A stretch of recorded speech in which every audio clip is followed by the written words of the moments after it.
Deux sortes de repos que nous avons en Christ. Donc le thème du jour, deux sortes de repos que nous avons en Christ. Matthieu chapitre 11, verset 28. Deux sortes de repos que nous avons en Christ. Matthieu 11, verset 28.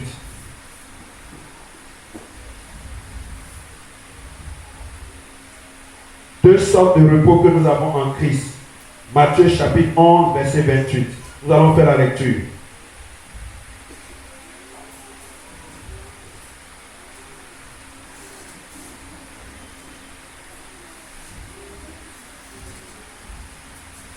Matthieu 11, 28.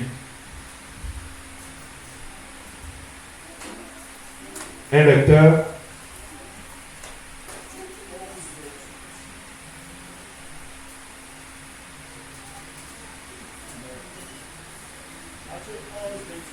Matthieu chapitre 11, verset 28. Suivez la lecture. Venez à moi. Venez à moi. Vous tous qui êtes fatigués. Vous tous qui êtes fatigués. Et chargés. Et chargés. Et je vous donnerai du repos. Et je vous donnerai du repos. Verset 29. Verset 29. Prenez mon joug. Prenez mon joug sur vous. Et recevez mes instructions. Et recevez mes instructions. Car je suis doux. Car je suis doux. Et humble de cœur. Et humble de cœur. Et vous trouverez du repos. Et vous trouverez du repos pour vos âmes. Pour vos âmes. Car mon joug est doux. Car mon joug est doux. Et mon fardeau léger. Et mon fardeau léger. Amen. Voilà, pour vous qui avez vos Bibles, vous pouvez souligner. Premier repos, je vous donnerai du repos. Vous soulignez du repos. Premier, du repos. Et deuxièmement, verset 29. Et vous trouverez du repos pour vos âmes. Deuxième repos, du repos pour vos âmes. Vous soulignez deuxième repos.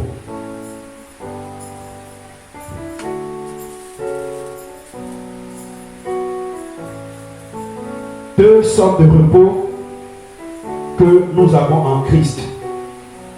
Bien-aimés, quand on parle de repos, on parle d'une condition, d'un état de soulagement, d'un état d'apaisement. Et Jésus dit, venez à moi, vous tous qui êtes fatigués, chargés, et je vous donnerai du repos.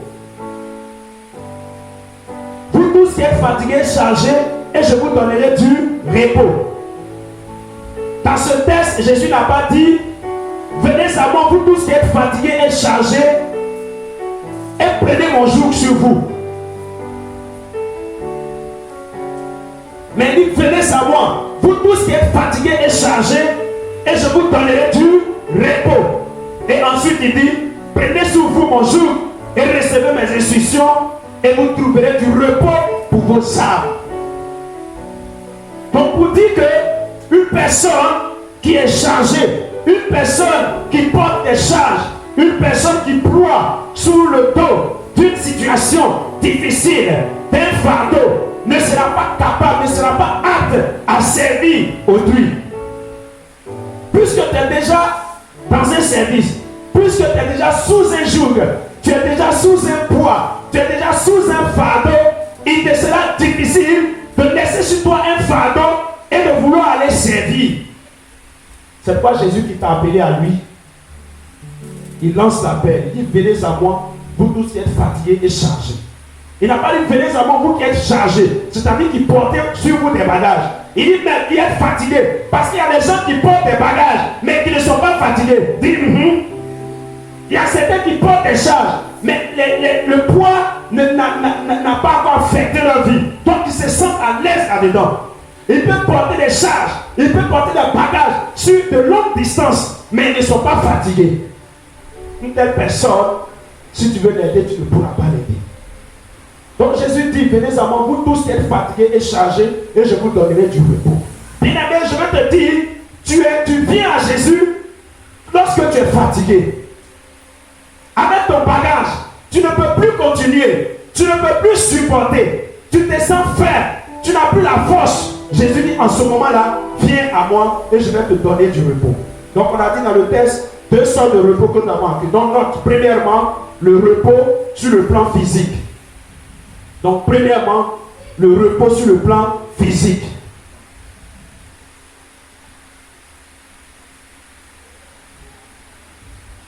Une personne qui ploie sous une charge n'aura jamais la capacité de servir une autre personne. Jésus le sait. Tu es venu à lui. Il a en train d'observer ta vie. Il sait que tu ne pourras pas le servir convenablement tant que tu ploies sous une charge, tant que tu es sous l'emprise d'un bagage, tant que tu es sous l'emprise d'une situation qui ne te permet pas d'être disponible pour le servir. Alors lorsque tu viens à Jésus, la première préoccupation de Jésus, c'est de chercher à enlever le fardeau qui est sur toi. Une maman qui allait puiser de l'eau au puits, qui vient avec la grosse bassine sur sa tête, et papa quitte au champ, tout fatigué, affamé, il est assis devant la case et il attend son repas. Mais ce papa ne pourra pas user, ne pourra pas jouir du service de son épouse tant qu'il n'enlève pas la bassine d'eau sur sa tête. Il ne peut pas laisser la bassine d'eau sur sa tête et lui dire, maman, sers-moi à manger. La première des choses à faire, quand il aspire à avoir les services de sa femme, il va courir pour aller d'abord la décharger. Lorsqu'il va enlever le fardeau, lorsqu'il va enlever la grosse bassine sur sa tête, elle sera légère, elle sera libre. Et donc elle aura maintenant la capacité d'aller fouiller dans la cuisine, prendre le repas et venir le servir. Jésus aussi est un Dieu qui est juste. Il faut dire Amen. Il ne peut pas te laisser ployer sous le dos de ta situation. Il ne peut pas te laisser dans l'esclavage, dans la prison spirituelle d'un démon et te dire, viens me servir. Tant que tu n'es pas libéré, tant que tu n'es pas délivré, tant que ton poids qui pèse sur ta vie n'a pas été ôté, il te sera difficile de servir Dieu. C'est pourquoi le Seigneur te dit, quand moi, tout ce que je veux, c'est que tu viennes à moi. Le problème aussi de beaucoup de personnes qui sont en Jésus, qui ne sont pas déchargés, c'est parce qu'ils ne vont pas à Jésus. Ils s'approchent, mais ne vont pas jusqu'à lui. Dis Amen. Ils se présentent, mais ne vont pas jusqu'à lui. Se présenter et aller à quelqu'un, il y a une différence. Dis Amen. Le fait de s'asseoir dans une église ne fait pas de toi, ne signifie pas réellement que tu es venu à Jésus. Tu peux te présenter quelque part, mais est-ce que tu es dans la vision de ce Dieu? Jésus dit, venez à moi, vous tous qui êtes fatigués et chargés, et je vous donnerai du repos. Donc si tu n'arrives pas à servir, on a dit sauver pour sauver, aller évangéliser, aller gagner des âmes. Mais si toi-même, tu es sous la prison spirituelle, si toi-même tu es sous le contrôle d'une maladie, tu es sous l'emprise d'un démon qui te fatigue, il ne te sera pas possible d'aller servir le roi. Alors le Seigneur te promet ce matin de te délivrer. Il te promet d'enlever ton fardeau. Il te promet d'enlever ton bagage. Il te promet d'enlever la situation qui pèse sur toi, qui fait que tu es fatigué, qui fait que tu n'as pas la paix du cœur. Lorsque tu es parmi les gens, tu te sens un peu à l'aise. Mais quand tu te retrouves seul, tu n'as pas la paix, tu n'as pas la joie, tu pleures souvent toi seul. C'est un bagage qui est sur ta vie. Jésus vient enlever ce bagage pour que tu sois à l'aise afin de mieux le servir. Dis Amen en ce matin. Donc retenez cette image. Un mari ne peut jamais dire à sa femme, viens me servir à manger en laissant la bassine d'eau sur sa tête, en laissant le fagot de bois sur sa tête. Il va tout d'abord aller enlever le bagage, et quand la dame sera déchargée, il lui dira, sers-moi à manger. Tu es venu à Jésus. Jésus soupire après ta délivrance. Jésus désire ardemment que tu sois libéré de ton bagage. Il désire ardemment que tu sois libéré de ce poids qui pèse sur toi. Parce qu'il sait que même une personne ne peut pas servir 2 mètres à la fois.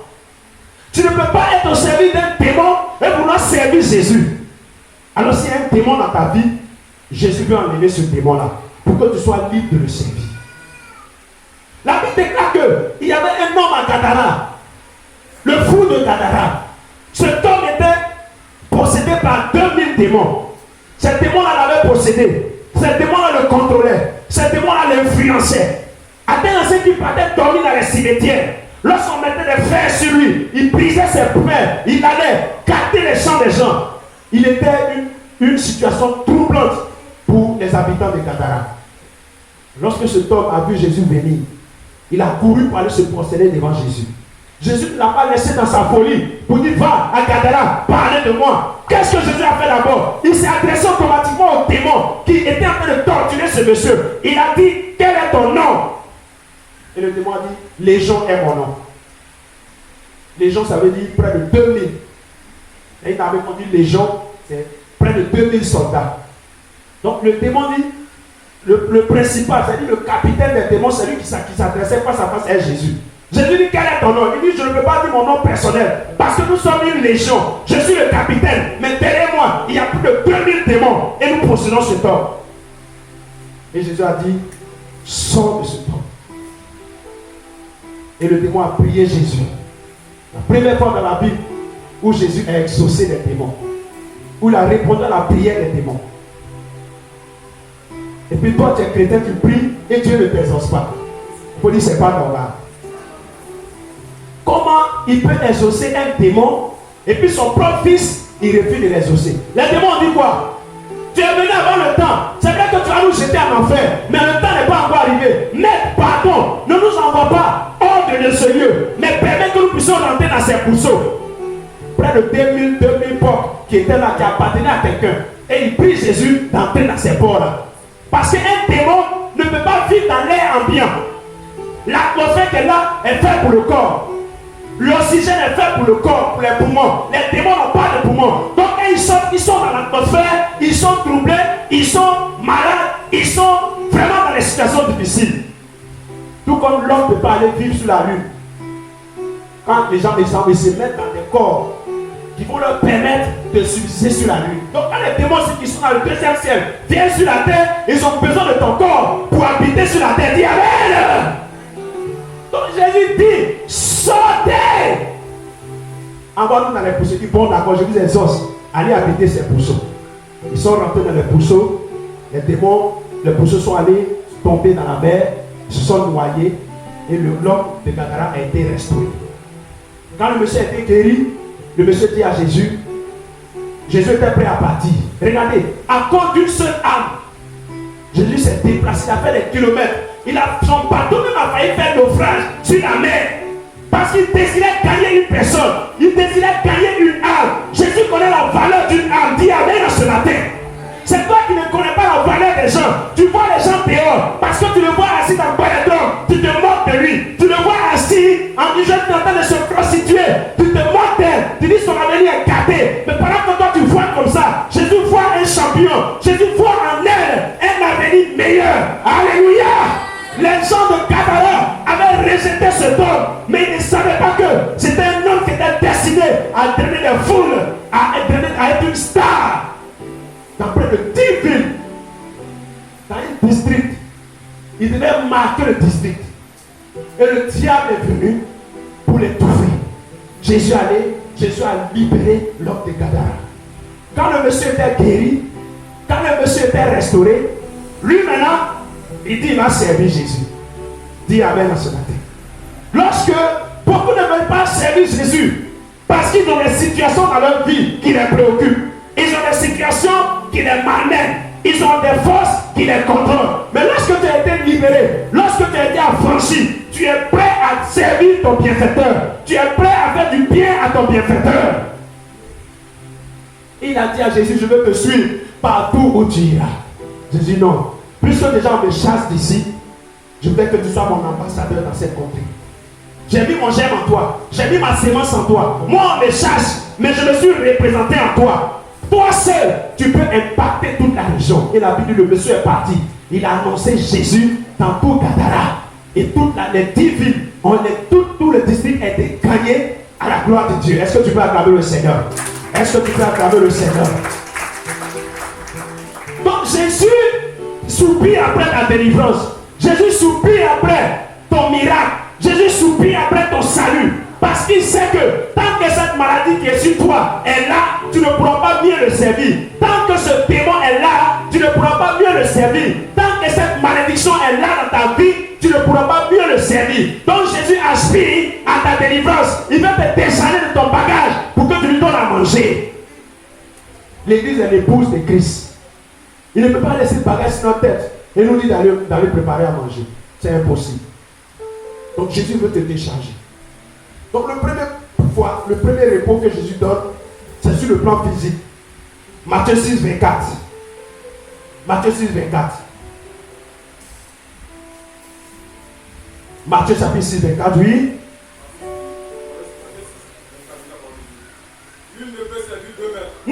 servir 2 maîtres. Car où il haïra l'un et aimera l'autre, où il s'attachera à l'un et méprisera l'autre. Vous ne pouvez servir Dieu et maman. Amen. Luc 1, verset 74. Luc 1, verset 74. Donc, nul ne peut servir 2 maîtres à la fois. Tu ne peux pas servir le Saint-Esprit si en même temps tu es au service d'un esprit de sirène des eaux. Si en même temps tu es contrôlé par la masturbation. Si en même temps tu es contrôlé par les envies, par l'abomination, par l'impudicité, tu ne pourras pas servir Jésus. Luc 1, verset 74. Luc, le chapitre 1, verset 74, la parole de Dieu. De nous permettre, après que nous serions délivrés de la main de nos ennemis, de le servir sans crainte. Amen. Sois béni.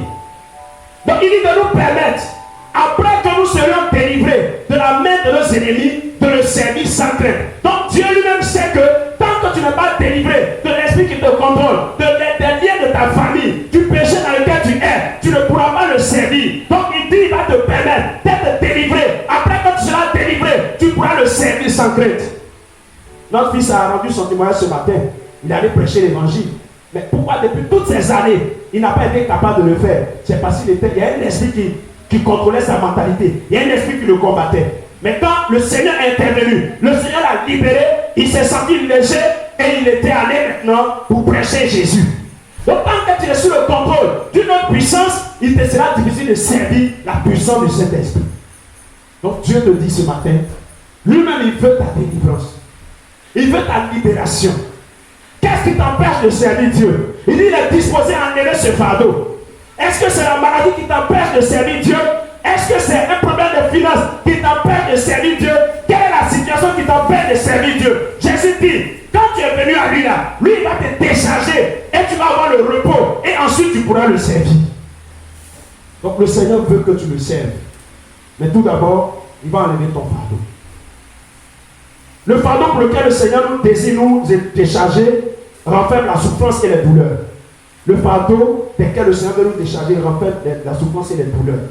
Donc on dit sur le plan physique, le repos que Dieu veut nous donner sur le plan physique, ça concerne enlever notre souffrance et notre douleur. Tant que tu es dans ta souffrance, tant que tu as des douleurs dans ton corps, il te sera difficile de servir Dieu. C'est pourquoi Ésaïe 53, le verset 4. Ésaïe 53, le verset 4.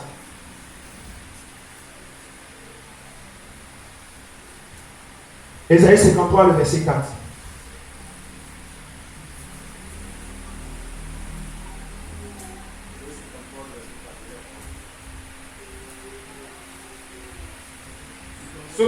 Cependant, ce sont nos souffrances qu'il a portées.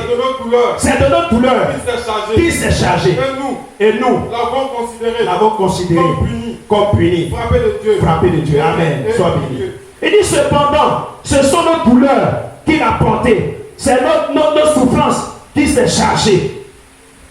Donc quand tu viens à Jésus, il dit c'est ta douleur là qui va porter. C'est ta souffrance qui va porter. Parce qu'il sait que la douleur et la souffrance, c'est comme deux gros colis. Deux gros colis que Satan a mis sur toi. Et ces colis-là t'empêcheront d'aller servir le Seigneur. Cependant, ce sont nos souffrances qu'il a portées. C'est de nos douleurs qu'il s'est chargé. Donc toute personne qui subit des douleurs dans son corps, il te sera difficile d'aller servir Dieu. S'il n'arrive pas à servir Dieu aujourd'hui, c'est parce que quelque part il y a une douleur qui te tracasse, il y a une douleur qui te manipule, il y a une douleur qui t'empêche. Mais ce matin, Jésus dit qu'il a porté ta douleur. Je croyais que tu allais acclamer le Seigneur. Jésus dit, c'est de ta souffrance qu'il s'est chargé. C'est une souffrance qui a fait que tu as été dépouillé. C'est une souffrance qui a fait que tu es pauvre. Toi qui étais riche, toi vraiment à qui tout a été donné, l'or et l'argent. Toi à qui la richesse a été confiée. Mais à cause du péché de ton père, ta richesse, ton abondance a été livrée aux mains du diable. Et aujourd'hui tu es obligé de mendier pour pouvoir manger. Mais pourtant tu es le propriétaire. Est-ce que tu peux accepter que le fils d'Alassane Ouattara, après sa mort, se promène dans les bas quartiers en train d'aller mendier de porte à porte? Est-ce que toi tu peux admettre ça? Tu vas dire non, c'est pas ta place, tu ne mérites pas. Parce que ton père était président de la République. Donc il y a des indemnités. J'ai dit même après sa mort, l'État te doit quelque chose. Tu ne peux pas aller mendier, faire la porte à porte pour mendier, pour avoir à manger. Parce que tu es le fils d'un président. Le Seigneur dit qu'il s'est chargé de ta souffrance. Donc si tu as porté ta souffrance avant que tu ne croises Jésus, au moment où tu as croisé Jésus, il dit viens à moi, je vais prendre ta souffrance. Pendant que je te parle ce matin, qu'est-ce qui reprend ta souffrance? La souffrance c'est ce qui t'empêche d'être heureux. La souffrance c'est ce qui t'empêche de te réjouir. Ta souffrance s'appelle la pauvreté. Ta souffrance s'appelle l'échec auquel tu es confronté. Tu échoues aux examens, tu échoues au concours. C'est ta souffrance. Jésus dit, quand tu viens à lui, il va enlever cette souffrance et il va te donner le repos. Il va enlever ta douleur. Ta douleur, c'est ta maladie. Ta douleur, c'est une situation qui te tracasse, une situation qui te malmène. Jésus dit, il a porté ta douleur. Amen. Il a porté ta souffrance pour que toi tu sois libre. Parce qu'il sait que quand tu as un bagage sur ta tête, tu ne peux pas t'envoyer, il ne peut pas te dire de faire quelque chose. Il ne peut pas te dire d'aller quelque part parce que tu es déjà occupé. Donc il veut te libérer. Il va enlever le poids sur toi pour que tu puisses être capable d'aller partout où il te dira de partir. C'est pourquoi tous ceux qui acceptent Jésus sont capables d'aller partout où ils veulent. Aujourd'hui, les hommes qui vont de nation en nation. Billy Graham a parcouru près de 175 pays dans le monde. C'est-à-dire du nord au sud, de l'est à l'ouest, de l'Europe, en Asie, de l'Occident, à l'Orient. Il a parcouru toutes ces nations pour aller parler de Jésus. Pourquoi? Parce que Jésus l'a libéré de son fardeau. Tant que tu as des fardeaux dans ta vie, tant que tu as des bagages dans ta vie, il te sera difficile d'aller servir Dieu. Jésus veut te libérer ce matin. Jésus même t'a déjà libéré. Est-ce que tu es prêt à recevoir ta liberté? Est-ce que tu es prêt à recevoir ta liberté? Est-ce que tu es prêt à être délivré de ta souffrance? Est-ce que tu es prêt à être guéri de ta douleur? Bien-aimé, Jésus délivre. Jésus restaure.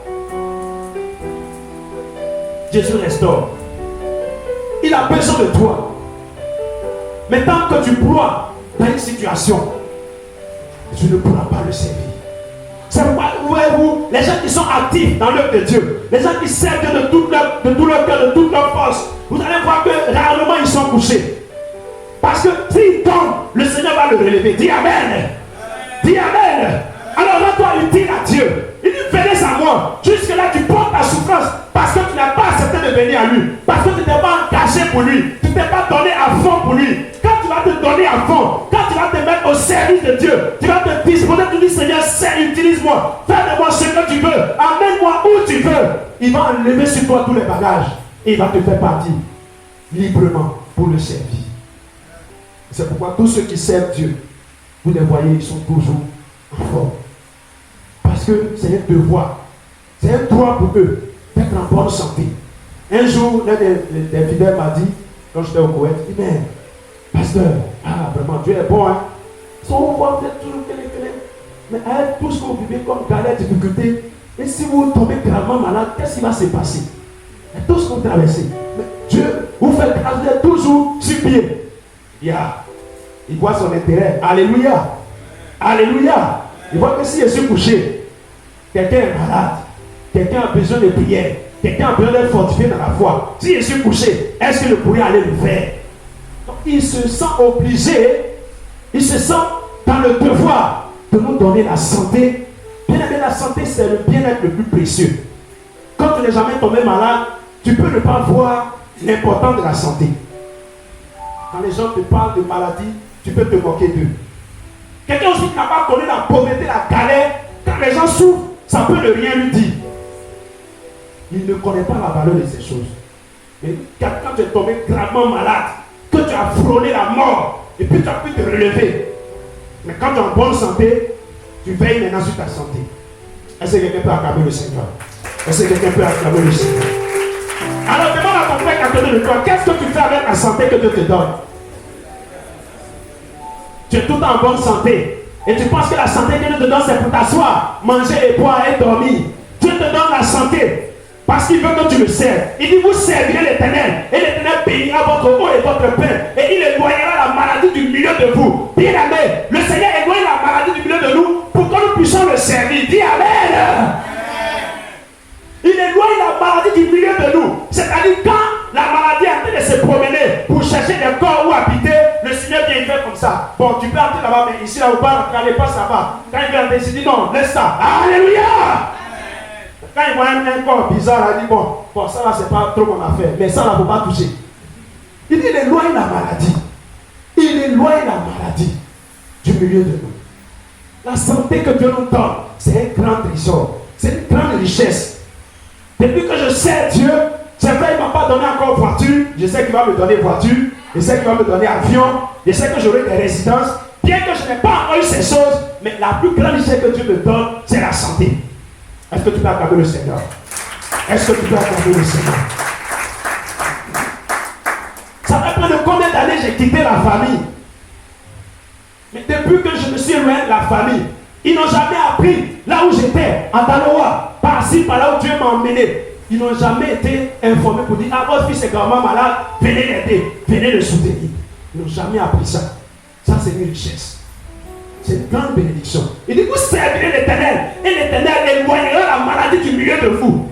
Donc, ton service du Dieu va garantir les bénédictions pour ta vie. Ton service pour Dieu, ta disponibilité à servir Dieu, va mettre les bénédictions à ta disposition. Dis Amen à ce matin. Alors, bien aimé, le repos physique est une bénédiction. C'est le premier repos que le Seigneur offre à ceux qui viennent à lui. Quand tu viens, il dit, mon fils, bonne arrivée, il enlève bagage et puis il les décharge. Comme quelqu'un qui voyage, qui va dans une famille, quand tu arrives, on dit bonne arrivée, puis on fait quoi? On soulève ta valise, on soulève ton sac, on va déposer dans la chambre. C'est pas ça qui se passe? Quand Jésus dit, venez à moi, que toi tu vas avec ton bagage, ton colis, ton sac. Quand il vient, il dit, mon fils, bonne arrivée, il enlève ça dans ta main. Il prend tout ça et puis il va déposer dans le magasin. Et puis il dit, mon fils, voilà ta chambre, un lit pour te reposer, un dortoir, ventilateur, climatiseur, pour que tu sois à l'aise. Ah, c'est quelqu'un qui va le Seigneur. Tu es venu à Jésus avec tous ses bagages. Tu es venu à Jésus avec tous ses colis. Il veut te décharger.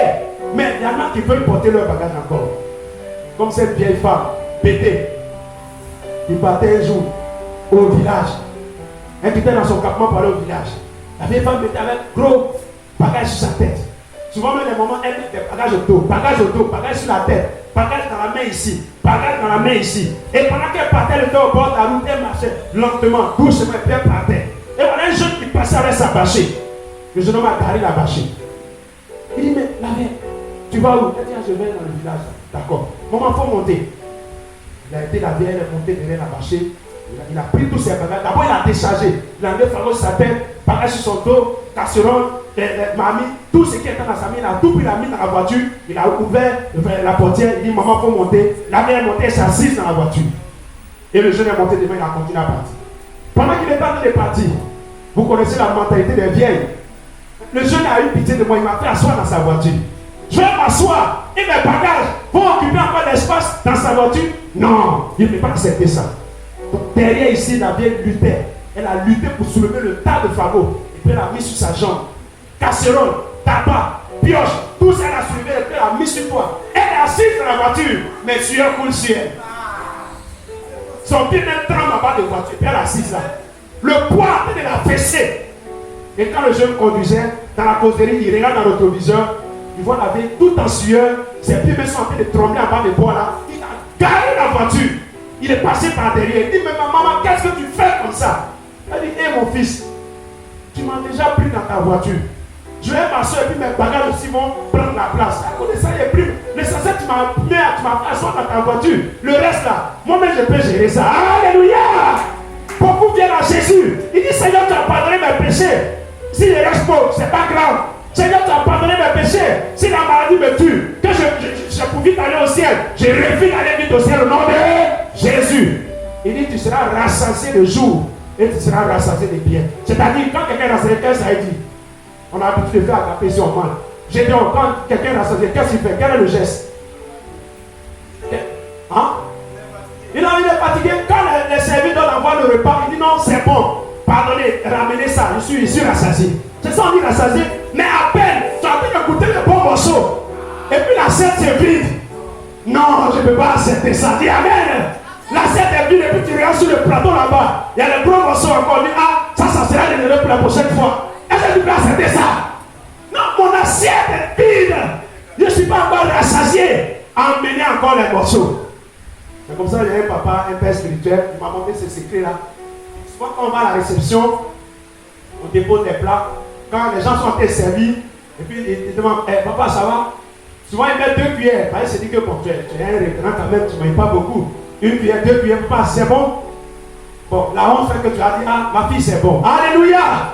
Donc, il dit, il a découvert un secret. Quand il s'en va, quand ils sont à la table, la jeune fille en train de servir, il fait semblant d'avoir une causerie quelque part. Pendant ce temps, elle est là-bas pour voir le niveau. Est-ce que c'est arrivé au niveau où ça va le ressentir? Est-ce que quelqu'un peut le Seigneur? Donc il fait semblant de causer. Donc elle est ici, il est en train de causer, et puis en même temps il guette la position de l'assiette. Quand elle est en train de mettre, et puis elle demande, papa, est-ce que là-bas est réglé?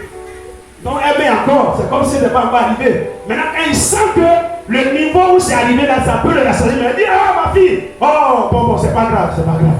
Il faut laisser. Et puis prends cette fille, tape ça bien. Alléluia! Il dit, tu seras rassasié de jour. Tu seras rassasié de bien. C'est-à-dire que tu vas manger jusqu'à ce que toi-même tu dises, je suis fatigué, c'est bon. Comme Siméon, il dit, Seigneur, jusqu'à quand je dois retourner? Je suis fatigué, je n'ai même plus la force. Je vais retourner à toi. Je suis quelqu'un comme ça, avec toute énergie en moi. Je peux courir ça et là, près des kilomètres à pied actuellement. Et puis la mort vient me chercher. J'ai dit, oh, refuse ça au nom de Jésus. Si toi tu acceptes, ça c'est ton affaire. Mais la Bible, il y a une femme. 84 ans, elle n'était pas encore fatiguée. Elle dit, la vie est encore intéressante, elle va goûter à ça. Elle dit, allez! Elle dit, elle attend encore le retour du Messie. Le Messie arrive. Elle dit, le Messie là, je vais le voir. Elle avait 84 ans. L'autre était vieux, lui voulait partir. Ça, c'est ton problème. Mais Anne, elle dit, moi, je vais voir le Messie. Tous les matins, elle va au temple. Elle prie. Elle gère. Elle prie. 84 ans.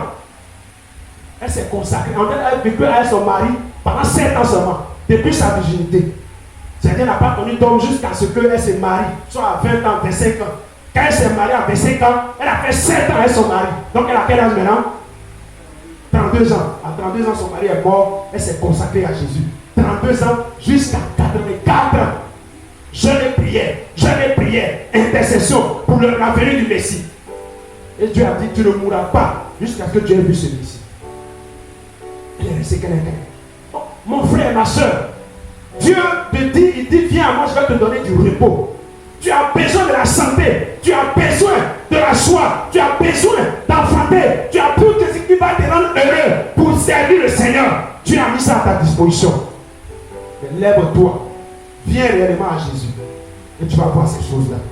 La condition pour recevoir le repos physique, c'est simplement venir à moi. Pour que tu aies le repos physique, c'est venir à moi. La condition, si tu acceptes de venir à lui, tu as le repos physique. Donc tous ceux qui ont accepté réellement Jésus de tout leur cœur, de toute leur âme, qui se sont donnés entièrement à Jésus, n'ont plus le droit d'être encore sous l'emprise d'un démon, de mari de nuit, de femme de nuit, d'un esprit de mort, d'une maladie qui traîne, qui n'arrive pas à partir, d'une situation de blocage à n'en point fini. Il dit, lorsque tu t'engages avec Jésus, il te donne le repos. Donc quand tu vas partir à la maison, voir cette image, il faut dialoguer avec ton papa Jésus. On dit, Jésus, même au village, mon père ne peut pas permettre que maman ait de l'eau sur sa tête. Et puis il va dire, l'eau qui est sur sa tête, avant de me servir à manger, je vais manger. Il va d'abord la décharger, avant de l'envoyer prendre la nourriture pour qu'il mange. C'est ainsi que moi aussi, j'ai décidé de te servir. Est-ce que je peux laisser ce bagage sur ma tête pour te servir? Alors tu as le devoir d'enlever ce bagage et moi je vais te servir. Qui veut servir le Seigneur? Alors Jésus dit ce matin, il a porté ta souffrance et il a porté ta douleur. S'il a déjà porté, tu n'as pas le droit de porter ça encore. Porter encore, c'est accepter d'être dans la situation que Jésus a déjà vécue pour toi. Porter encore, c'est vraiment ne rien faire pour que toute situation qui n'est pas de Dieu quitte ta vie. C'est accepter de porter. Venez à moi, je vais porter vos souffrances et je vais porter votre douleur. Mais, pour terminer, en dehors des bénédictions matérielles, le Seigneur a en réserve un meilleur repos pour ses enfants. Donc on a parlé de 2 types de repos. Ça, c'est le premier repos, le repos physique, où tu es guéri de tes maladies, où ton problème de travail est résolu, ton problème de chômage est résolu, ton problème de mariage est résolu, ça c'est le premier repos. Mais à part ça, il y a un autre repos qui t'attend. Dimanche prochain, on va aborder le deuxième repos. Donc tu notes que le repos sur le plan spirituel. Le repos sur le plan spirituel. Dimanche prochain, nous allons aborder cela. On va se tenir debout et nous allons parler à Dieu rapidement. On va se séparer.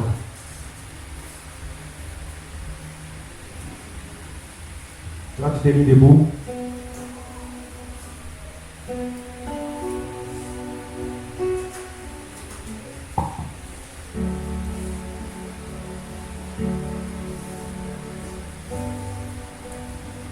Alors, tu vas te disposer dans la présence du Seigneur. Lève les deux mains vers le trône de Dieu. On a une seule prière à faire ce matin, on va se séparer. Quelle est